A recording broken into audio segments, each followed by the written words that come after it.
ગીર સોમનાથ જિલ્લાના કોડીનારમાં ભારતીય જનતા પાર્ટીને મોટો ઝટકો લાગ્યો છે। સિંધાજ ગામમાં યોજાયેલી કોંગ્રેસની બેઠકમાં રાતોરાત બદલાઈ ગયા રાજકીય સમીકરણો।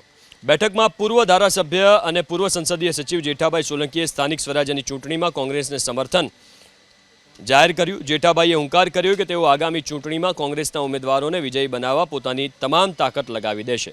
ન માત્ર જેઠાભાઈ પણ ભાજપના સક્રિય નેતા અને હાલના તાલુકા પંચાયતના સભ્ય સુનિલ રાઠોડે પણ ભાજપને રામ કરીને પોતાના સમર્થકો સાથે કોંગ્રેસમાં જોડાયા।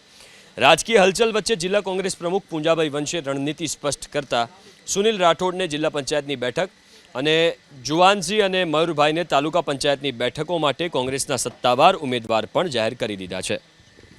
ગીર સોમનાથ જિલ્લાના કોડીનારમાં ભારતીય જનતા પાર્ટીને મોટો ઝટકો લાગ્યો છે।